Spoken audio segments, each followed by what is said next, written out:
होगा, है ना।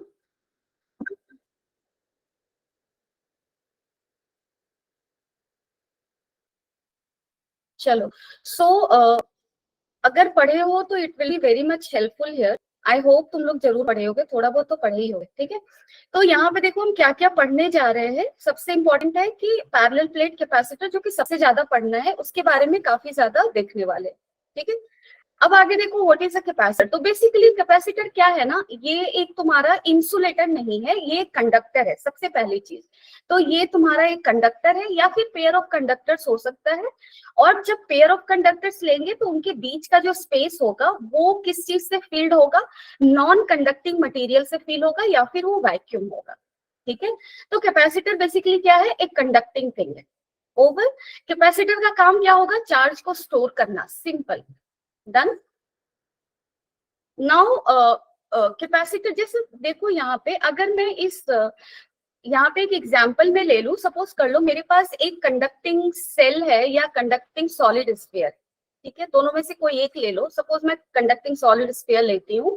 इसको मैं कुछ भी चार्ज क्यों देती हूँ, तो कंडक्टर में तुम लोगों ने पढ़ा है कि अगर मैं कंडक्टर को चार्ज दूंगी then what will happen, all the charge will go out on the surface, they won't remain inside the conductor. उनका ये प्रॉपर्टी होता है, क्योंकि कंडक्टर के अंदर इलेक्ट्रिक फील्ड क्या होते थे, जीरो होते थे। इसलिए जो भी चार्ज हम यहाँ पे देंगे वो कहाँ जाकर स्टे कर जाएगा, ऑन द सरफेस। इसलिए मैंने बोला कि सॉलिड स्फीयर लो या हॉलो स्फीयर लो, कोई फर्क नहीं पड़ेगा, क्योंकि हम जो भी चार्ज दे रहे हैं अल्टीमेटली वो अंदर बचेगा नहीं, वो सारा का सारा चार्ज कहाँ चला जाएगा, सरफेस पे चला जाएगा, ठीक है।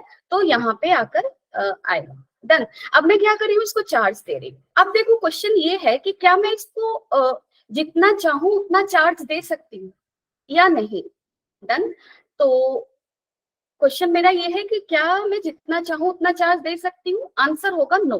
क्यों, ये देखने की जरूरत है। सपोज कर लो मैंने इस पे चार्ज दिया। अब चार्ज देने का इफेक्ट क्या हो रहा है, चार्ज देने का इफेक्ट ये होगा कि ये जो तुम्हारा सॉलिड स्फीयर है, इसके सरफेस पे जो पोटेंशियल है, पोटेंशियल का फॉर्मूला सबको पता होगा, K Q by R. If R is the radius of this solid sphere और hollow sphere, whatever it is, so K Q by are क्या होगा, इसके सरफेस का पोटेंशियल होगा।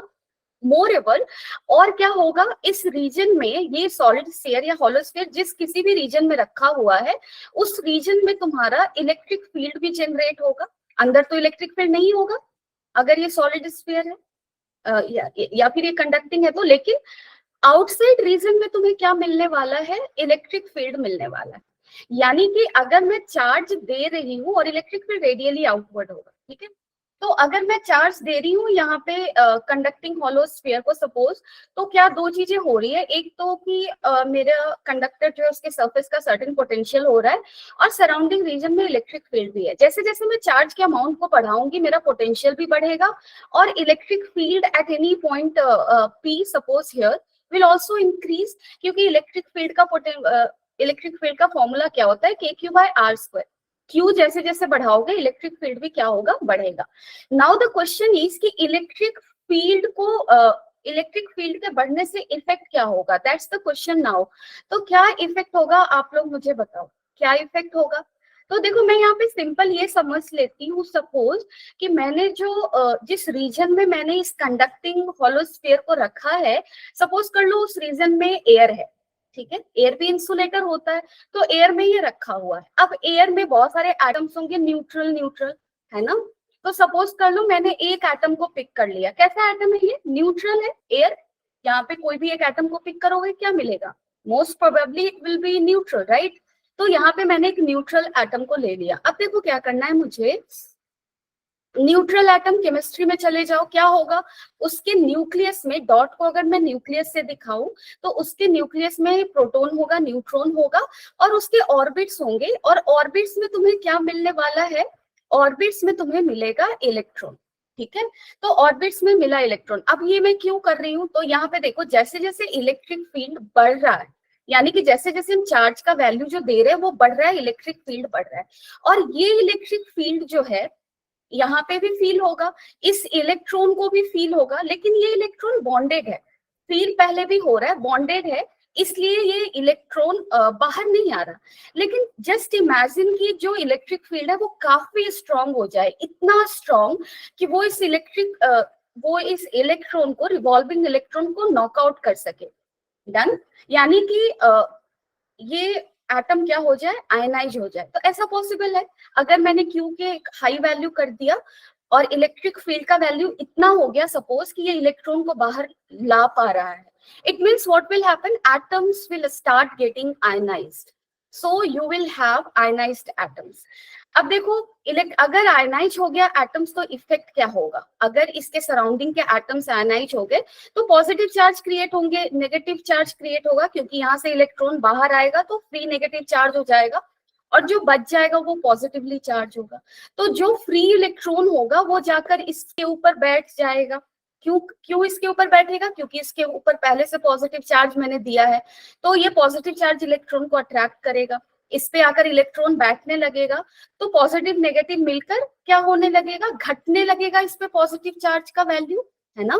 तो इसको हम लोग कहते हैं leaking of capacitor. Done.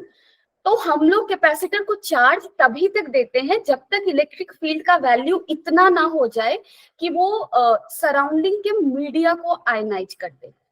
Done. तो हम लोग एक टर्म डिफाइन करते हैं, that is your dielectric strength. और एयर का डायलेक्ट्रिक स्ट्रेंथ तुम्हारे एनसीईआरटी बुक में दिया हुआ है, दैट इज योर 3 × 10⁶ वोल्ट पर मीटर। यानी कि अगर एयर मीडिया में रखा हुआ है ये, तो इलेक्ट्रिक फील्ड इतना नहीं पहुंचना चाहिए, इससे कम होना चाहिए, उतने तक वो चार्ज लेगा। उसके बाद तो वो एयर को आयनाइज कर देगा, तो तुम्हारा नेगेटिव चार्ज इस पे आकर बैठने लगेगा, इसका पॉजिटिव चार्ज घटने लगेगा, capacitor will start leaking.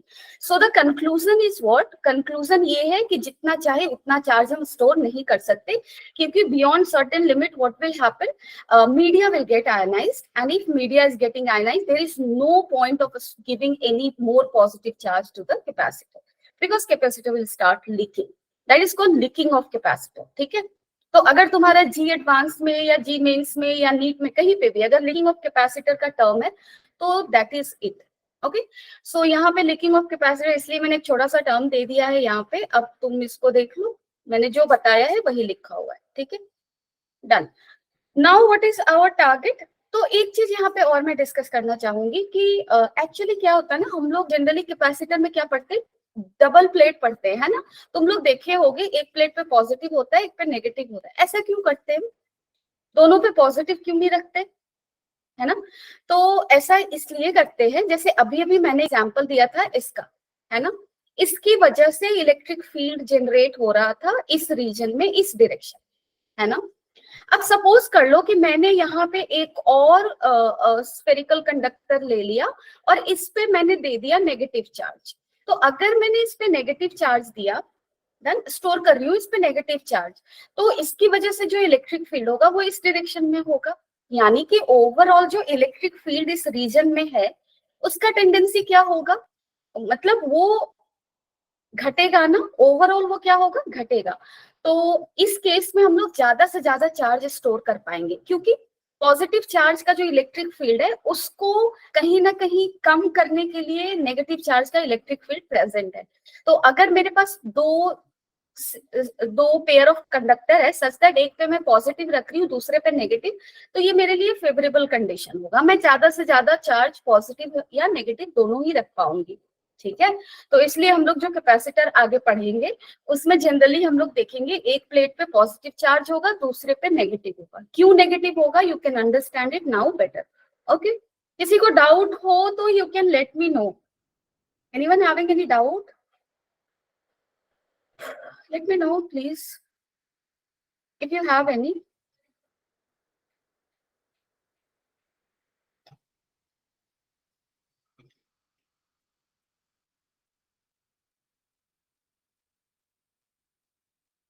Okay, done. Okay. तो यहाँ पे देखो कैपेसिटेंस क्या होता है, अभी अभी हमने जो पढ़ा उसको कैरी आउट करते हैं। ठीक है। अभी हमने क्या देखा कि हम लोग कोई भी अमाउंट ऑफ चार्ज स्टोर नहीं कर सकते, है ना, उसका एक लिमिट है, और वो लिमिट इलेक्ट्रिक फील्ड पे डिपेंड कर रहा है, यानी कि पोटेंशियल पे डिपेंड करेगा, क्योंकि इलेक्ट्रिक फील्ड क्या है, पोटेंशियल, दोनों रिलेटेड है ना, है ना। अगर इलेक्ट्रिक फील्ड ज्यादा है किसी पॉइंट पे तो ऑब्वियसली पोटेंशियल भी ज्यादा होगा। तो charge getting stored on the capacitor will depend on what, potential of the capacitor, है ना। तो यहाँ पे इसलिए साइंटिस्ट लोग का जो ऑब्जर्वेशन था, जो भी लैबोरेटरी में काम कर रहे थे, उन्होंने ये पाया कि Q is directly proportional to V। Amount of charge getting stored on a capacitor और any single plate, any single spherical conductor like this is directly proportional to potential, right? And Q equal to CV, proportionality constant को यहाँ पे C कहा गया, जो कि capacitance है ना। Interesting fact is that कि जो capacitance है तुम्हारा, it doesn't depend on charge, it doesn't depend on what, voltage, it depends simply on the geometry and medium पे depend करेगा, है ना। Done. सो कैपेसिटेंस किस चीजों पे डिपेंड करता है, ज्योमेट्री पे और मीडियम पे। It won't depend on charge and means it won't depend on the external factors, right. SI unit of capacitance is what, farad, ठीक है।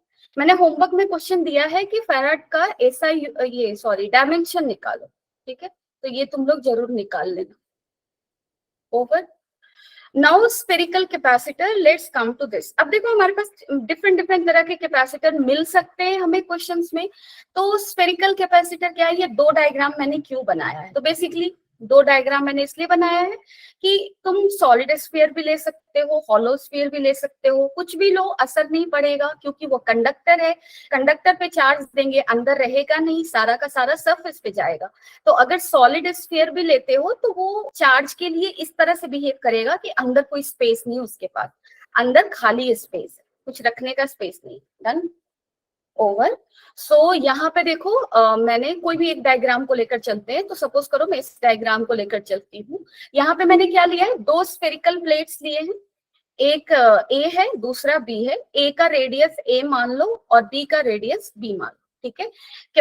स्फेरिकल प्लेट ए पे मैंने प्लस क्यू चार्ज दिया है, स्फेरिकल प्लेट बी पे मैंने minus Q charge दिया है। हमारा टास्क यहाँ पे क्या है, हमारा टास्क है कैपेसिटेंस को निकालना। कैपेसिटेंस कैसे निकालेंगे, अब तो हमें फॉर्मूला भी पता है ना।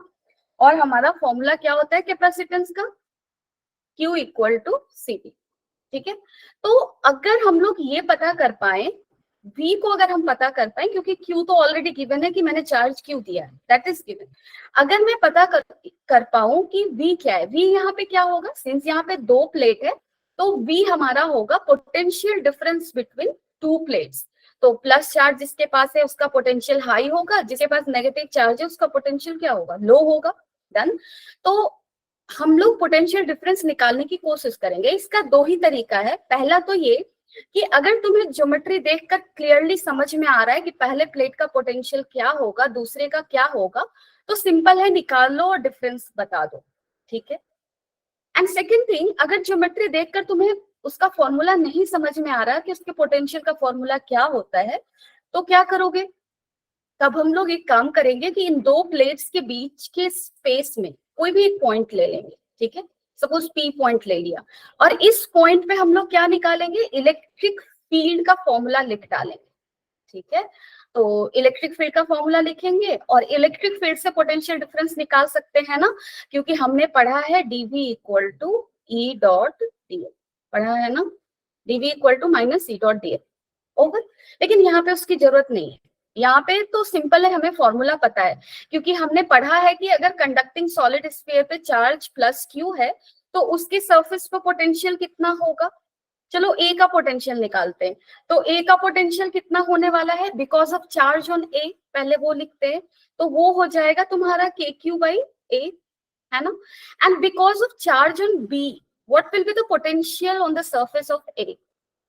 तो आप लोगों ने पढ़ा होगा, क्या पढ़ा है कि अगर हमने किसी भी कंडक्टर को, ऐसे स्फेरिकल कंडक्टर को अगर चार्ज Q दिया तो यस आदित्य, तो उसके सरफेस पे जो पोटेंशियल होगा वही इनसाइड पॉइंट पे होगा।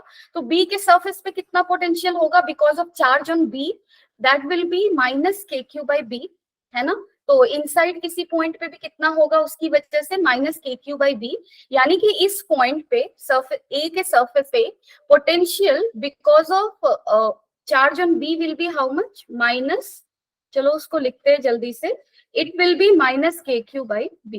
So this is potential on A. Now let's write potential of B. So potential of B because of charge on B will be how much? Minus KQ by B. Now any point if you are taking on B, B पे अगर आप कोई भी point लोगे तो तुम ध्यान से देखो ये A के outside है, तो A के outside है तो because of charge on A, what will be potential on the surface of B?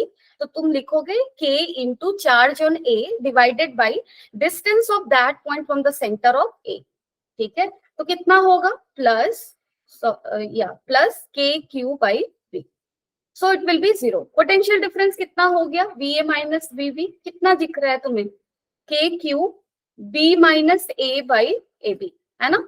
तो अब इजिली हम लोग क्या निकाल सकते हैं? कैपेसिटेंस निकाल सकते हैं। तो अब आप इजिली C का वैल्यू लिख दो। C होगा Q by V. V is potential difference here and Q is Q. This is K Q. Potential को मैं लिख रही हूँ B minus A. यहाँ पे AB लिख डालो आप, Q Q कैंसिल हो गया। K को ब्रेक कर दो, 1/4 pi epsilon naught, 4 pi epsilon naught AB divided by B minus A. So this will be the answer, right? ये क्या हो जाएगा? हमारा आंसर हो जाएगा। यहाँ पे एप्सिलॉन नॉट क्या क्यों लिया है? क्योंकि इन दोनों प्लेट्स के बीच में जो स्पेस है उसको मैंने वैक्यूम माना है, ठीक है, तब एप्सिलॉन नॉट लिखेंगे। अगर वो वैक्यूम नहीं होगा, कुछ और होगा, तो क्वेश्चन में दिया रहेगा तो एप्सिलॉन का वैल्यू पुट करोगे जो भी दिया रहेगा, ठीक है। चलो, सो स्फेरिकल कैपेसिटर को हमने पढ़ा। अब यहाँ पे हमारा कैपेसिटेंस का वैल्यू कितना आया? 4 pi epsilon naught A B divided by B minus A. अब सपोज कर लो कि मेरा बी जो है, ये वाला जो स्फीयर है, इसका रेडियस बहुत ज्यादा है, मतलब इन्फिनिटी है। सपोज बी का रेडियस मैं कितना ले रही हूँ? इन्फिनिटी ले रही हूँ। कहने का मतलब कि मैं ये कह रही हूँ कि मेरे पास एक प्लेट है, एक स्फेरिकल प्लेट है जिसका रेडियस ए है, इस पे चार्ज प्लस क्यू है, और मैं इमेजिन कर रही हूँ कि दूसरा कोई और प्लेट है जो कि इन्फिनिट रेडियस का है, मतलब जस्ट मैं इमेजिन कर ले रही हूँ कि दूसरा है। कहने का मतलब कि मेरे पास एक सिर्फ सिंगल ऐसा स्फेरिकल कैपेसिटर, ठीक है, सिंगल प्लेट। डन। सेकेंड को इमेजिन कर सकते हैं द इन्फिनिटी, बट ऐसा कुछ है। तो इसका अगर कैपेसिटी पूछता है तो कैसे निकालोगे? तो यहाँ पे सिंपली बी को इन्फिनिटी करोगे, है ना। तो 4 पाई एप्सिलॉन नॉट, बी को डाउन लेकर आ जाओ तो ए यहाँ पे बच जाएगा 1 minus A by B, and this will become how much? A by B. B is very much greater now. B tends to infinity. तो ये 0 हो जाएगा, 4 pi epsilon naught A. वैसे भी इस फॉर्मूला से निकालो या ना निकालो, डायरेक्टली भी कर सकते हो। इसके सरफेस पे पोटेंशियल कितना हो जाएगा? KQ by A. So C का वैल्यू क्या होता है? Q by V. तो Q by क्या करोगे? KQ by A. QQ यानी कि 4 pi epsilon naught A.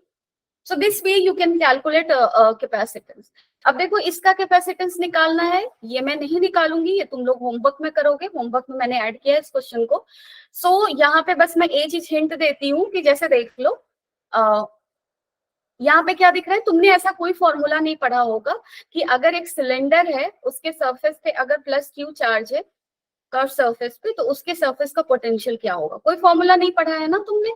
लेकिन यहाँ पे ये इनफाइनाइटली लॉन्ग सिलेंडर है। इनफाइनाइटली लॉन्ग सिलेंडर या वायर के लिए तुमने क्या पढ़ा था? क्या पढ़ा था? इलेक्ट्रिक फील्ड पढ़ा है ना, आर डिस्टेंस पे lambda by 2 pi epsilon naught R, ये पढ़ा है, राइट। तो तुम लोग वो यूज करोगे यहाँ पे इलेक्ट्रिक फील्ड का यूज करके पोटेंशियल डिफरेंस निकालोगे between A and B, and then you will calculate capacitance, ठीक है। तो ये तुम लोगों को करना है जरूर से जरूर। किसी को कोई डाउट है अभी तक? Let me know if you have any doubt. चलो बताओ, डाउट है तो।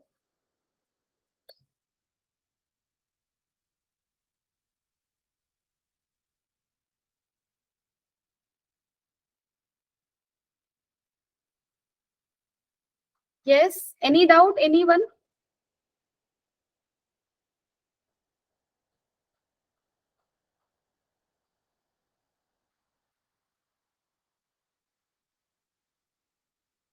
Okay, I guess no one is having any doubt.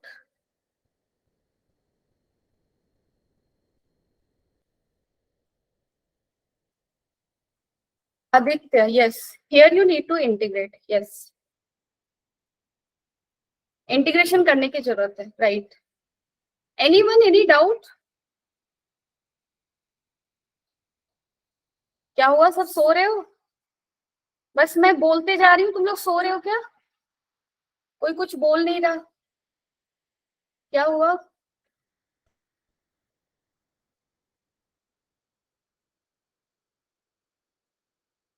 No ma'am, okay, right, doubt नहीं है तो चलो आगे बढ़ते हैं। पैरेलल प्लेट कैपेसिटर, अब देखो पैरेलल प्लेट कैपेसिटर कैसा दिखेगा, दैट्स द क्वेश्चन नाउ। सो यहाँ पे एक बुक जैसा स्ट्रक्चर दिख रहा है ना ये, लेकिन ये बुक नहीं है। यहाँ पे एक प्लेट है, ठीक है। सो एक टॉप प्लेट मान लो, ये एक प्लेट है, डन, दिस वन। एंड इसके बॉटम में जो दिख रहा है ना, ग्रीन लाइनिंग बस दिख रही है इसकी बॉटम में, ये वाला एक सेकंड प्लेट है। मतलब एक बुक को ले लो, तो बुक का दो सरफेस होता है ना, टॉप एक बॉटम। तो एक ही तुम्हारा एक प्लेट ये हो गया, और दूसरा प्लेट कौन सा होगा, जो तुम्हारा बॉटम में होगा। तो ये एक प्लेट ये हुआ और दूसरा प्लेट ये हुआ, ठीक है।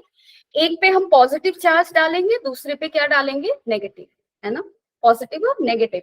अब इनके बीच में जो स्पेस है, ये स्पेस में क्या होना चाहिए, कंडक्टर नहीं होना चाहिए इस स्पेस में, इंसुलेटर होना चाहिए या वैक्यूम होना चाहिए। तो पैरेलल प्लेट कैपेसिटर मतलब क्या हुआ, दो सीट्स होंगे मेरे पास, एक सीट होगा ऐसा, जैसे हैंड को भी अगर तुम देखो तो ये भी एक सीट है, इसके भी दो सरफेस है ना, एक फ्रंट एक बैक। उसी तरह तुम्हारे कैपेसिटर का एक प्लेट का दो सरफेस होगा, दूसरे प्लेट का अगेन दो सरफेस होगा, दोनों इस तरह से रखे हुए होंगे, और इनके बीच का जो स्पेस होगा वो इंसुलेटर से फील्ड होगा या वैक्यूम हो सकता है। प्लेट के एक सरफेस पे पॉजिटिव चार्ज होगा, दूसरे पे नेगेटिव, ठीक है। यानी कि अगर पैरेलल प्लेट कैपेसिटर की मैं बात करूं, सरफेसेस कितने होंगे, चार, क्योंकि हर एक प्लेट के पास दो सरफेस होगा, ठीक है। सरफेसेस कितने होंगे, चार, ये इंपॉर्टेंट है। अब यहाँ पे देखो क्या है, again parallel plate capacitor I am talking about, this is what, ये तुम्हारा मीडिया है, के क्या है वो बाद में हम पढ़ेंगे, ठीक है। तो इन दोनों प्लेट्स के बीच में मीडिया है जो कि एक इंसुलेटर है। अब चलो प्लेट पे फोकस करते हैं। तो ये मेरा टॉप प्लेट मान लो, ये मेरा बॉटम प्लेट मान लो, ये हमारा बैटरी है 300 वोल्ट की। सपोज कर लो ये पॉजिटिव है, ये नेगेटिव है, तो ये पॉजिटिव चार्ज क्यों दे रहा है, और ये जितना ये पॉजिटिव चार्ज देगा पॉजिटिव टर्मिनल, उतना ही नेगेटिव चार्ज देगा नेगेटिव टर्मिनल, है ना। तो ये नेगेटिव चार्ज गया किस पे, ब्लू प्लेट पे, है ना। और ये पॉजिटिव चार्ज किस पे गया, रेड प्लेट पे, डन। तो रेड के पास कितना गया, प्लस क्यू। अब देखो रेड के पास कितने सरफेस हैं, दो सरफेस हैं, तो ये प्लस क्यू चार्ज दोनों सरफेस पे डिस्ट्रीब्यूट होने चाहिए आइडियली, है ना। और ये माइनस क्यू भी जिस ब्लू प्लेट पे गया है, ब्लू प्लेट के पास भी कितने सरफेसेस हैं, दो, तो ये माइनस क्यू भी दो सरफेस पे डिस्ट्रीब्यूट होने चाहिए आइडियली, है ना। जैसे देख लो, अगर मैं यहाँ पे इस प्लेट को रख दूं, यहाँ पे ऐसे रख दूं, और ये आइसोलेटेड है, यहाँ पे मतलब आइसोलेटेड है, इसके आसपास में और कोई प्लेट नहीं है, ना ही लाइक मैंने इसको प्लस क्यू चार्ज दिया, तो इसके पास दो सरफेस है। फ्रंट सरफेस पे सपोज कर लो प्लस क्यू बाई टू बचा, तो बैक पे कितना जाएगा, plus Q by two, equally divide हो जाएगा, राइट। लेकिन यहाँ पे क्या इक्वली डिवाइड होगा, नहीं, क्योंकि इस प्लस क्यू वाले प्लेट के सामने एक नेगेटिव क्यू का प्लेट है, डन। और ये नेगेटिव क्यू का प्लेट क्या करेगा, प्लस क्यू को अपनी तरफ अट्रैक्ट करेगा। तो देखो ब्लू प्लेट का कौन सा फेस रेड प्लेट को फेस कर रहा है, तो तुम देखो रेड प्लेट का जो बॉटम वाला सरफेस है वो ब्लू प्लेट के फ्रंट सरफेस को फेस कर रहा है, यानी कि रेड के बॉटम में सारा ही प्लस क्यू चार्ज आ जाएगा, और इस पे सारा ही, इसके फ्रंट पे सारा ही कौन सा चार्ज आ जाएगा, नेगेटिव, है ना। क्योंकि नेगेटिव पॉजिटिव एक दूसरे को अट्रैक्ट करेंगे, वो जितना पास हो सके उतना पास रहना चाहेंगे। तो पास रहने का तरीका एक ही है कि प्लस क्यू चार्ज रेड के बॉटम वाले सरफेस पे चला जाए और माइनस क्यू ब्लू के टॉप पे चला जाए, डन। सो ये दोनों सरफेस पे ही सिर्फ चार्ज रहेंगे, plus Q and minus Q. So charge distribution अगर बैटरी से ऐसे कनेक्टेड है तो इस तरह से होगा, राइट। अब देखो यहाँ पे इलेक्ट्रिक फील्ड क्या होगा। अभी अभी मैंने तुम लोगों को प्लेट का इमेज काफी क्लियर होगा माइंड में।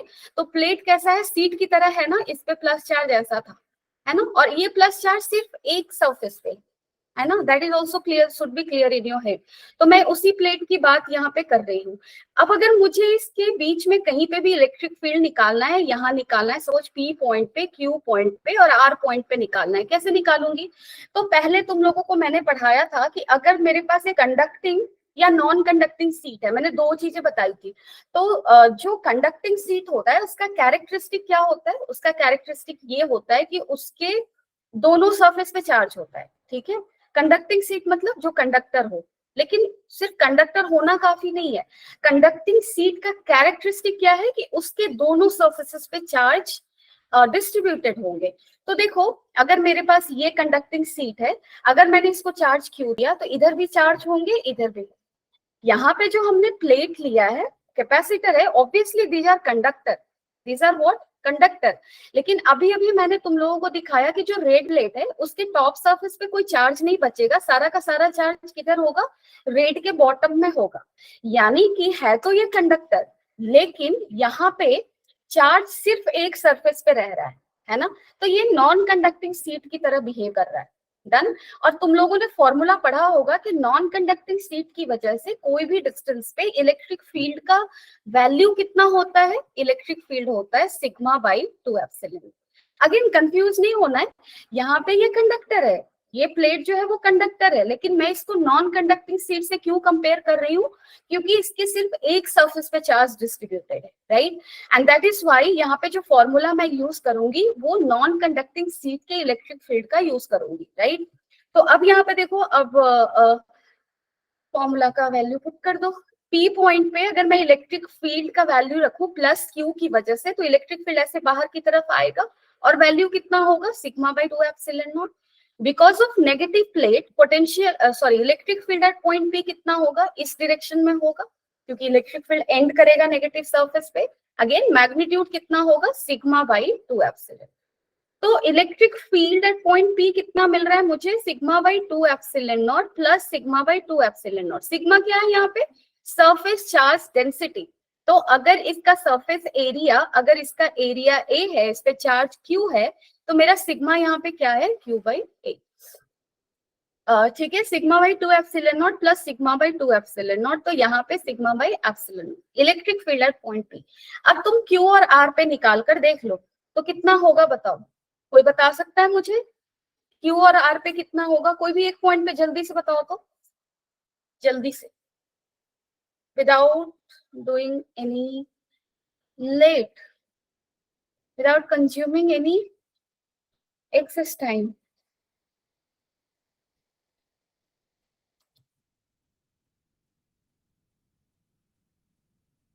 यस, जल्दी से बताओ क्या होगा electric field at point R and Q.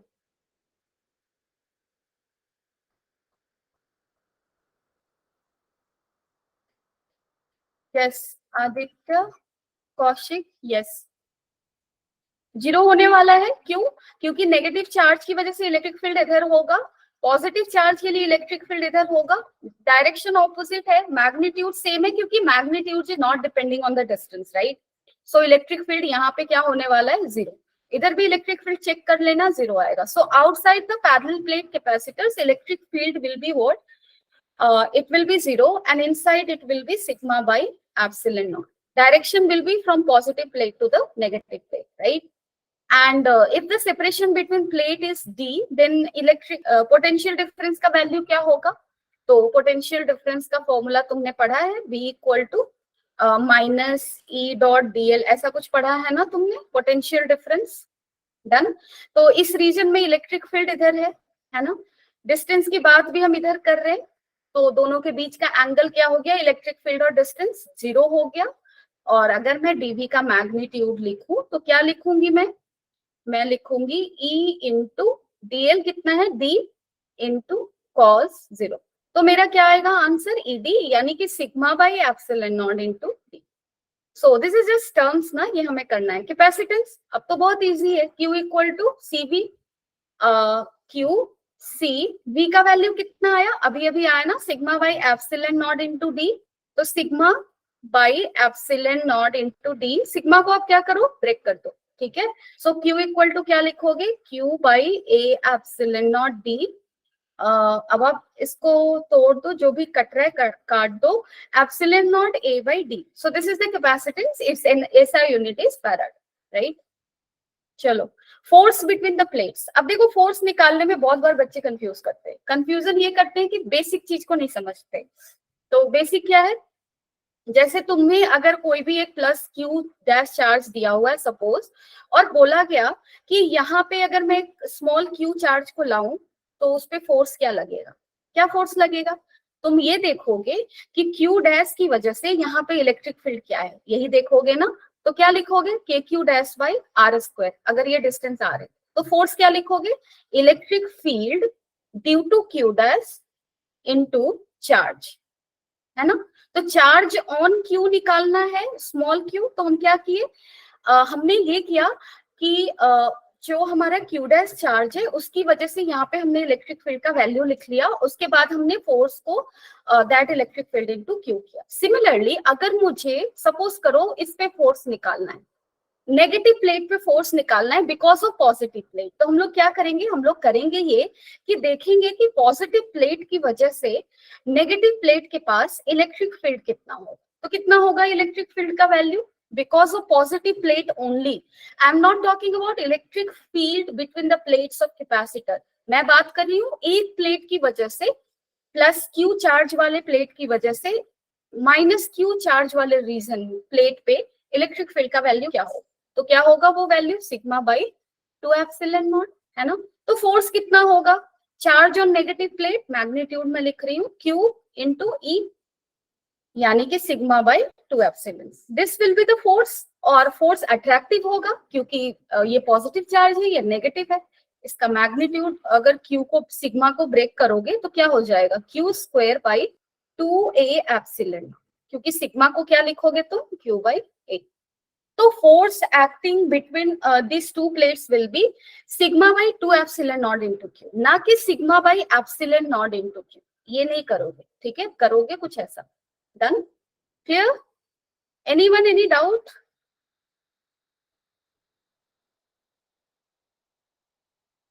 किसी को डाउट है,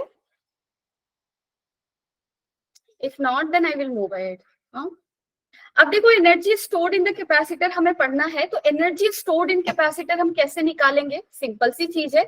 अभी अभी हमने देखा कि प्लस क्यू और माइनस क्यू के बीच में फोर्स है ना, अट्रैक्टिव फोर्स है. तो तुम सोच रहे होगे कि अगर दोनों एक दूसरे को अट्रैक्ट कर रहे हैं तो इतने दूरी पे क्यों बैठे हैं, डी डिस्टेंस पे वो क्यों बैठे हैं, उन्हें तो डी इक्वल टू 0 पे बैठना चाहिए, है ना, क्योंकि they are attracting each other. लेकिन यानी कि नेचुरली नेचर क्या सपोर्ट कर रहा है, नेचर ये सपोर्ट कर रहा है कि इनको डी इक्वल टू 0 पे होना चाहिए. हम कहाँ चाहते हैं, हम चाहते हैं कि ये डी डिस्टेंस पे रहे. तो हमें नेचर के अगेंस्ट जाना है, तो हमें क्या करना पड़ेगा, काम करना पड़ेगा. जैसे किसी को पहाड़ से नीचे फेंकना है, तुम्हें काम नहीं करना. क्यों, क्योंकि तुम नेचर के अगेंस्ट नहीं जा रहे हो, तुम ग्रेविटी की तरफ किसी को फेंक रहे हो. तुम बस उसको धक्का दे दो, काम काफी हो गया. लेकिन अगर तुम्हें किसी भी इंसान को किसी भी पहाड़ पे चढ़ाना है, इतना मुश्किल काम है ना, नेचर के अगेंस्ट जाना. तो यहाँ पे भी नेचर के अगेंस्ट जाना है तो हमें काम करना पड़ेगा. और काम कैसे करेंगे हम, देखो, अब d इक्वल टू 0 पे इनिशियली वो होंगे नेचुरली, है ना. तो वर्क डन क्या होता है तुम्हारा, फोर्स इनटू डिस्प्लेसमेंट. तो देखो, इनिशियली जो ये प्लेट है, बी प्लेट है, वो ए के एकदम पास है, d इक्वल टू 0 पे है. और ए बी पे कितना फोर्स लगा रहा था sigma by 2 epsilon naught into D.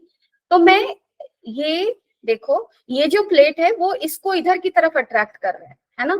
और हम किधर की तरफ फोर्स लगाएंगे, इस प्लेट पे हम उस पे फोर्स लगा देंगे इधर की तरफ, सेम इतना ही अमाउंट का फोर्स लगाएंगे, तभी हम उसको इस इधर की तरफ ले जा पाएंगे, है ना. जैसे ग्रेविटी के अगेंस्ट अगर तुम्हें चलना है तो जितना ग्रेविटी वर्क कर रही है उतना ही तुम्हें वर्क करना पड़ेगा. डन. तो सेम चीज यहाँ पे करना है. तो कितना फोर्स में लगाऊंगी, sigma by 2 epsilon naught into D. और वर्क डन क्या होगा, सॉरी, इनटू क्यू ना, this is force, right. And work done क्या होता है, फोर्स इनटू डिस्प्लेसमेंट. कितने डिस्टेंस पे ले जाना है मुझे, डी डिस्टेंस पे, तो इनटू डी लिख दो. This will be work done. और ये वर्क डन इस सिस्टम में स्टोर हो जाएगा एनर्जी के फॉर्म, इलेक्ट्रिकल एनर्जी और के फॉर्म में कह सकते हो, ये यहाँ पे स्टोर हो जाएगा, राइट. तो उस एनर्जी को हम कैसे लिखेंगे? अब यहाँ पे देखो, लिख डालो, सिग्मा को ब्रेक कर दो, क्या लिखोगे? Q square by 2a epsilon naught into D. अब इसको फर्दर अरेंज कर दो, सजा दो इसको। अगर इसको थोड़ा सा और अरेंज करोगे तो क्या लिखोगे? Q square by 2 into epsilon naught A, D को नीचे लेकर आ जाओ, तो ये epsilon naught A by D क्या होता है? सी, तो Q square by 2c। So this is your energy stored on the capacitor. इसका और इसको और भी अरेंज कर सकते हो। अगर इसको और चेंज करोगे तो ये हाफ सी वी स्क्वायर के फॉर्म में दिखेगा। ये कैसे आएगा? क्यू को क्या लिख दो? क्यू इक्वल टू लिख दो C V, you will get this equation, right? तो ये रहा एनर्जी स्टोर्ड ऑन कैपेसिटर, भी हमारा क्या हो गया? ओवर। अब देखो, एनर्जी स्टोर्ड इन कैपेसिटर में मैं एक चीज डिस्कस करना चाहती थी। सपोज कर लो ये कैपेसिटर है सी कैपेसिटी का, मेरे पास एक बैटरी है वी वोल्टेज का, और मैं इसकी मदद से इस कैपेसिटर को चार्ज कर रही। डन। तो मैंने इसको चार्ज किया, कितने वोल्टेज से चार्ज कर पाऊंगी? वी वोल्टेज से, है ना? बैटरी का सारा वोल्टेज यहाँ ड्रॉप करेगा क्योंकि सर्किट में और कुछ भी नहीं है ना? तो सारा का सारा वोल्टेज इस कैपेसिटर पे ड्रॉप करेगा। कर गया। अब तुमसे क्वेश्चन ये पूछेगा कि like how much energy is getting wasted in the form of heat. Heat के फॉर्म में कितना एनर्जी वेस्ट हुआ? तो एक्चुअली हो क्या रहा है यहाँ पे, बैटरी जो है वो क्यू चार्ज दिया, डन, और मैक्सिमम चार्ज क्यू ही सपोज ये स्टोर कर पा रहा है, तो क्यू चार्ज यहाँ पे स्टोर हो गया। तो बैटरी कुछ काम कर रहा है ना, और वो वर्क कहीं ना कुछ वर्क तो यहाँ पे स्टोर होगा। बहुत ज्यादा वर्क स्टोर होगा कैपेसिटर पे। कितना स्टोर होगा? हाफ टी वी स्क्वायर, इतना स्टोर हो गया।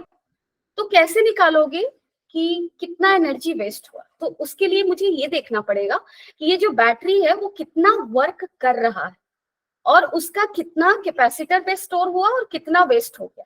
जैसे यहाँ पे काम करने वाला कौन है? सिर्फ एक है, वो है बैटरी।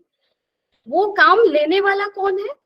कैपेसिटर है, वो कुछ एनर्जी ले लेगा। और अगर वो सारा एनर्जी नहीं ले पा रहा है तो और एनर्जी कहाँ जाएगा? हीट के फॉर्म में जाएगा। Done.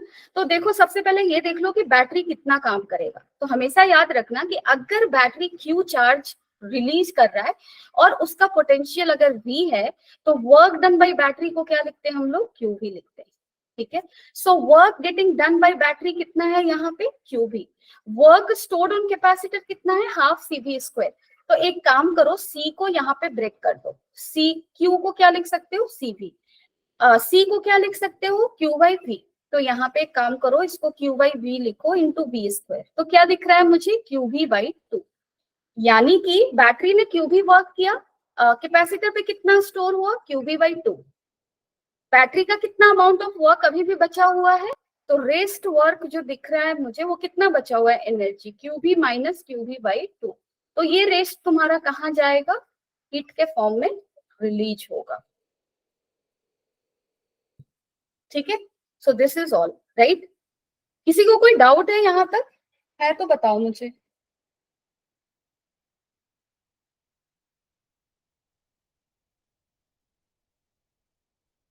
Anyone having any doubt? बहुत शांत हो आज तुम सब, क्या हुआ?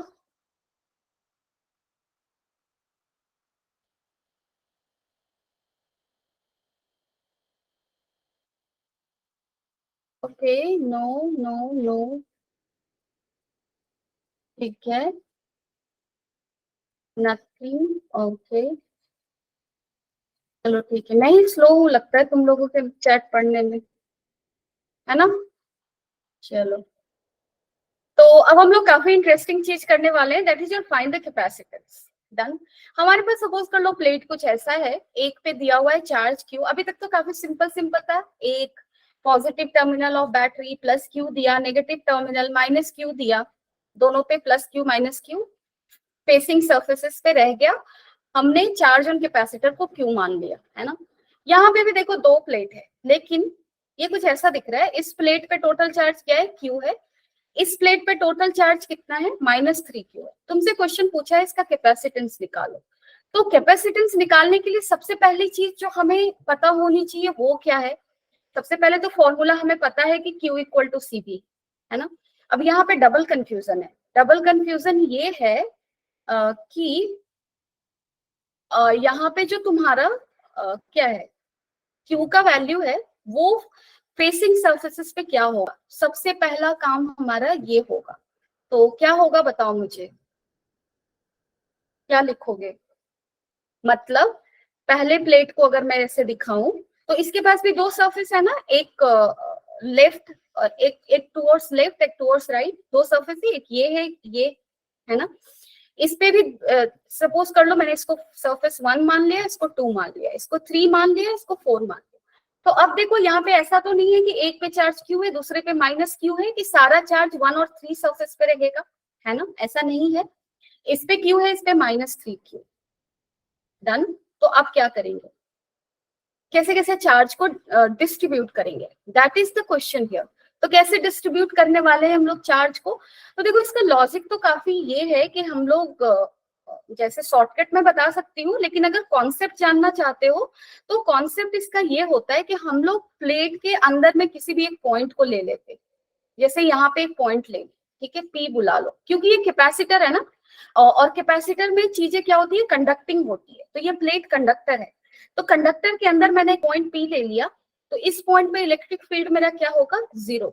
और यहाँ पे कितने प्लेट्स हैं आसपास, दो प्लेट्स है ना, एक ये और दूसरा ये, इस पे कितने चार्ज है, -3 क्यू, इस पे कितने हैं, +Q। मैं बस यहाँ पे थोड़ा सा तुम लोगों को सीन बता देती हूँ कैसे करना होता है, अदरवाइज मैं शॉर्टकट से ही जाऊंगी।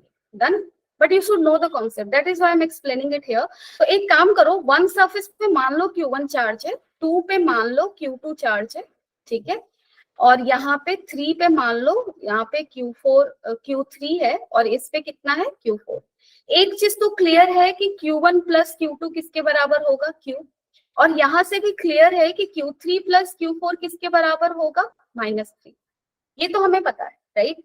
उसके बाद जो मैंने यहाँ पे P पॉइंट लिया है ना, यहाँ पे because of all this surfaces 1 2 3 4, यहाँ पे सरफेस 1 एक कंडक्टिंग सरफेस है, इसकी वजह से P पॉइंट में इलेक्ट्रिक फील्ड निकालो, 2 की वजह से निकालो, 3 की वजह से निकालो, 4 की वजह से निकालो, सबको निकाल के ऐड करके 0 से इक्वेट कर दो, क्योंकि कंडक्टर के अंदर इलेक्ट्रिक फील्ड क्या होता है, 0 होता है। तो उससे तुम्हें Q1 या Q2 दोनों में से किसी एक का वैल्यू मिल जाएगा। डन। और उससे तुम्हें पता चल जाएगा कि Q1 का वैल्यू क्या है, Q2 क्या है, Q3 क्या है, Q4 क्या है। डन। तो ये तो लॉजिक हुआ, ऐसे करते हैं, कॉन्सेप्ट हुआ डीपर। लेकिन अगर इतना तो नहीं करने जाएंगे ना हम लोग एग्जाम में, तो हम लोग क्या करेंगे, सिंपल सा है। यहाँ पे तुम्हें ये देखना है कि अगर सपोज करो मुझे Q1 निकालना है, डन, तो Q1 किस पे है, इस प्लेट पे है, तो इस प्लेट पे टोटल चार्ज कितना है, Q, तो यहाँ पे Q लिख लो। और दूसरे प्लेट पे कितना चार्ज है, -3Q, तो दोनों को माइनस कर दो, ठीक है, डिवाइडेड बाई 2 कर लो। तो कितना हो गया ये, this is your 4Q, 4Q/2। तो ये कितना आ रहा है तुम्हारा, 2Q। यानी कि इस पे चार्ज तुम्हारा कितना जाएगा, 2Q। अगर इस पे 2Q जाता है तो इधर कितना जाना चाहिए, -Q, तभी ये दोनों ऐड होकर क्या हो पाएगा, Q, क्योंकि इस पे टोटल चार्ज क्या है, Q है। सिमिलरली इस पे अगर तुम्हें चार्ज निकालना है तो अब तो कुछ भी लगाने का जरूरत नहीं है, क्योंकि 1 सरफेस पे अगर +2Q चार्ज है तो 3 पे कितना चार्ज होगा, -2Q, ठीक है। और इस पे कितना हो जाएगा, अगर ये -2Q है तो इस पे क्या होगा, -Q, ठीक है। तो चार्ज को डिस्ट्रीब्यूट करना सीख गए सब लोग, किसी को डाउट है यहाँ पे?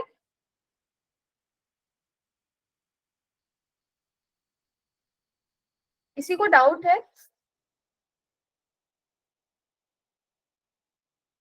कैपेसिटेंस तो सिंपल निकाल लोगे, अगर एरिया दिया हुआ है तो सिंपल है, सी तो तुम्हारा क्यू वी पे डिपेंड करता नहीं है, तो एप्सिलॉन नॉट A/D लिख लोगे, है ना। लेकिन अगर तुम्हें चार्ज डिस्ट्रीब्यूशन पता करना है तो that you can do like this, ठीक है। किसी को डाउट? No no. 0 × 2 कैसे होगा कौशिक? अच्छा, ये तुमने पहले बताया था, okay okay, done done. Chetan, okay, no no no no, okay done. तो चलो अब यहाँ पे दूसरा क्वेश्चन है तुम लोग के लिए। अगेन यहाँ पे भी तुम्हारा ए एरिया दिया हुआ है, डी तुम्हारा डिस्टेंस है, कैपेसिटेंस निकालना है, प्लस तुम्हें चार्ज डिस्ट्रीब्यूशन यहाँ पे भी देखना है, ठीक है। तो वो तो तुम लोग कर लोगे। अब देखो यहाँ पे जो मैंने ये क्वेश्चन करवाया है, क्लास में भी करवाया है तुम लोगों को वीकेंड क्लासेस में, है ना। I just want you to calculate first this thing. सभी लोग मुझे कैलकुलेट करके बताओ कितना आएगा। अच्छा, उससे पहले एक काम करो, इस क्वेश्चन में मुझे बता दो, अगर ये सरफेस 1 है, 2 है, ये 3 है, ये 4 है, सरफेस 1 पे चार्ज कितना होगा बताओ जल्दी से।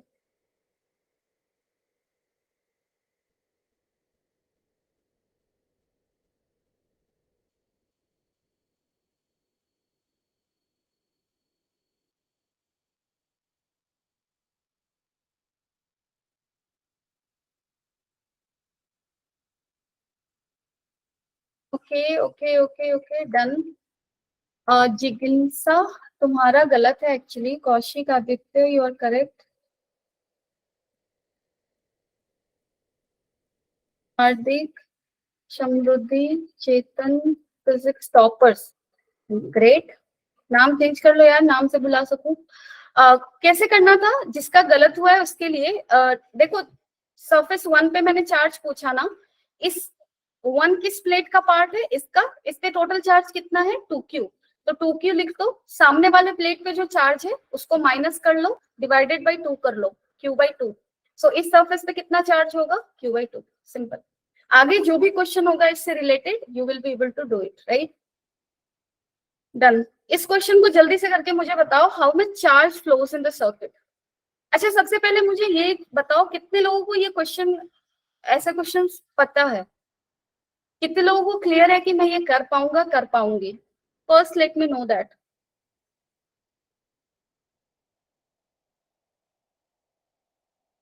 Yes, so many q/2, right, correct.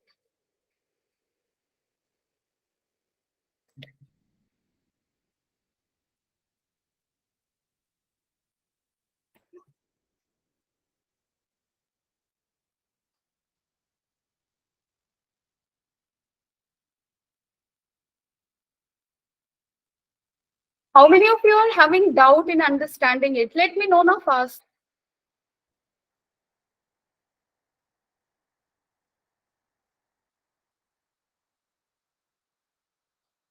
Connecting and disconnecting capacitors मैंने बताया था।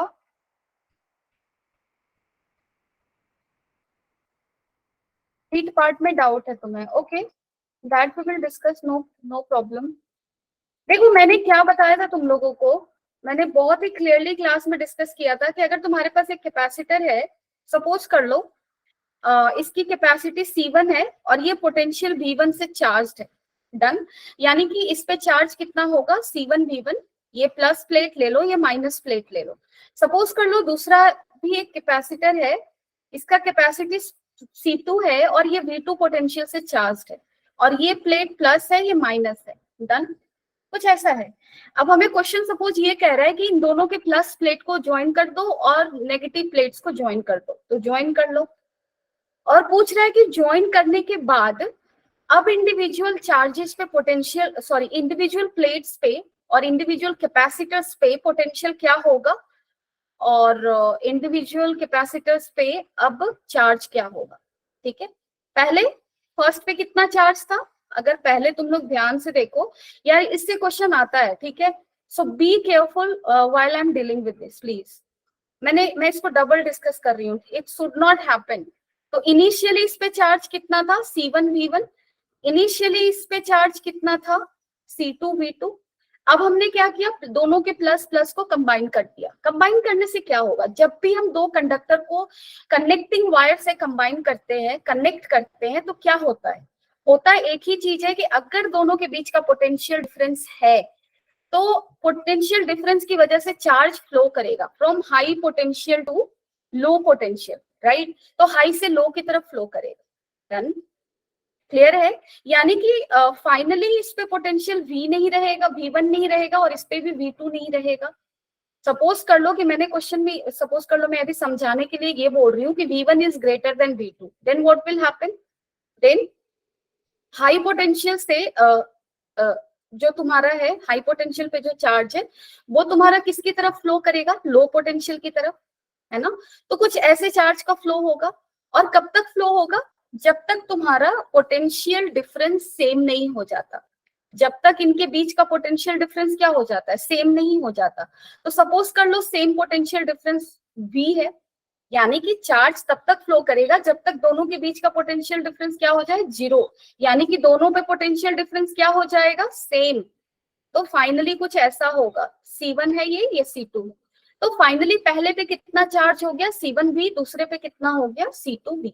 अब मुझे अगर V का वैल्यू निकालना है तो कैसे निकालो, सिंपल है।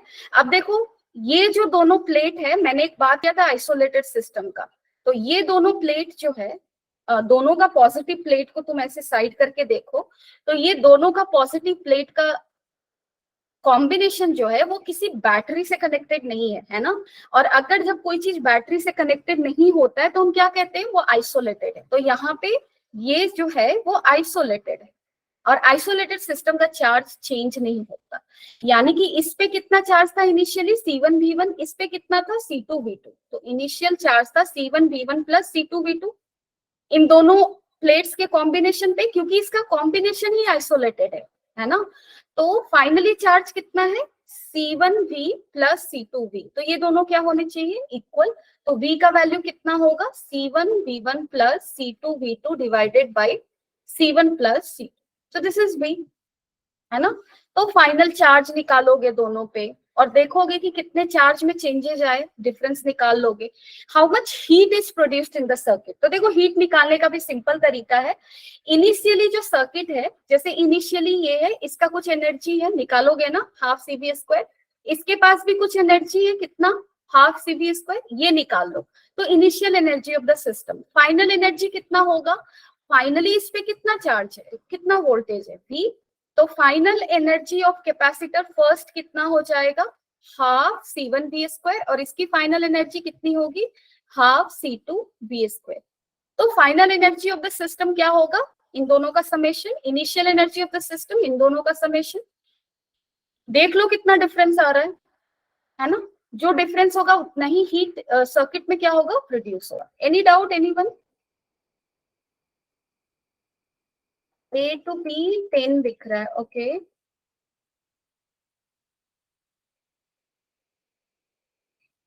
A to B 10 तो नहीं आएगा, 10 गलत आ रहा है एक्चुअली। आई गेस 12 आएगा, ओके। ठीक है, चलो ठीक है। तो तुम लोग नेक्स्ट क्लास में जो भी क्वेश्चंस है वो कर लेना, ये जो बचा हुआ क्वेश्चन है इसको कर लेना, ठीक है। और होमवर्क में भी मैंने find the dimension of capacitance add किया था, और इसका कैपेसिटी निकालना है, ठीक। तो ये भी कर लेना। किसी को कोई डाउट है, anything, anything you want to say, anything is left if you feel like, or anything that you couldn't understand? Questions portion में मैंने तुम्हें हिंट दे दिया, ठीक है, कॉन्सेप्ट को समझा दिया मैंने। Rest your task is what, your task is to solve as much question as you can from the capacitor portion, ठीक है। तो नेक्स्ट क्लास में I will be dealing with dielectric, ठीक है। डायलेक्टिक को ऐड करेंगे तो क्या होगा, और ये वाला जो पोर्शन है ना, इसको जरूर तुम लोग कर लेना। मैंने जो क्लास में करवाया था वीकेंड क्लासेस में क्वेश्चंस, उसको भी एक बार जाकर देख लेना, मैंने उससे बहुत सारे क्वेश्चन उठाए थे, ठीक है। तो anyone having any doubt, no doubt, no doubt, okay okay okay okay okay. Screenshot of SS question, SS क्या है, सॉलिड स्फीयर, कौन सा एसएस, क्या बोल रहे हो यार, शॉर्टकट मेरा बहुत कमजोर है, जल्दी बताओ।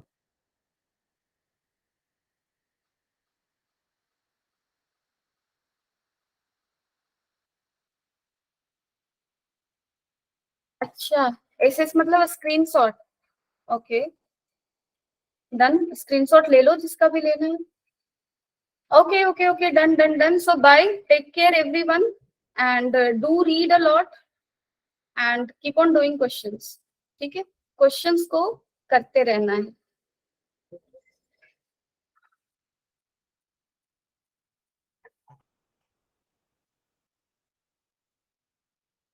Okay, we will meet again on weekend classes.